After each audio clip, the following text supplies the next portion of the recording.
24 ঘন্টা থেকে 48 ঘন্টা পর্যবেক্ষণ করা হবে তারা কি করে, এবং তার পরিপ্রেক্ষিতে তাদের যে কর্মকাণ্ড সেটার উপর ভিত্তি করে পরবর্তী কার্যক্রম নির্দেশনা আসবে এবং নেওয়া হবে।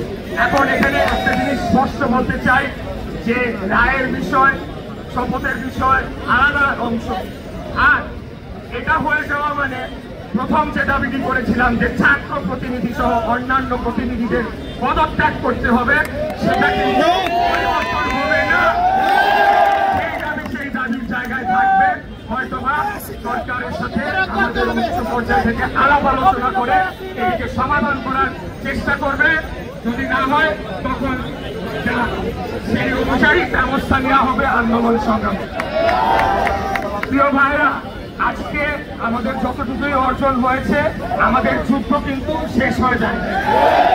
আমরা ছোট ছোট ধাপে একটা করে ধাপ পার হয়ে আমরা আমাদের চূড়ান্ত লক্ষ্যের দিকে অগ্রসর হচ্ছি, এবং এই কাজ করতে গিয়ে সম্পূর্ণ শতভাগ কৃতিত্ব যদি দিতে হয় তাহলে আমাদের তৃণমূলের বিএনপি এবং সকল অঙ্গ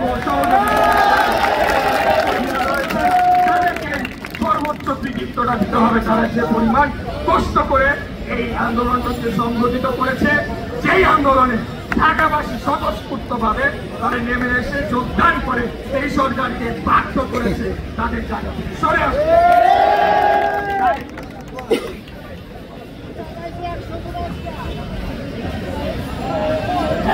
আমরা যেটা ইতিমধ্যে বলেছি যে জনদুর্ভোগ সৃষ্টি হয়েছে, রাস্তাঘাট চলাচল সহ নগর ভ্রমণের যে সেবা কাজ কিছুটা ব্যাহত হয়েছে, সেটার জন্য আমাদের নেতা দেশটার জনাব তারেক রহমানের পক্ষ থেকে এবং আমার পক্ষ থেকে নগরবাসীর কাছে আমি করজোড়ে ক্ষমা চেয়ে নিচ্ছি।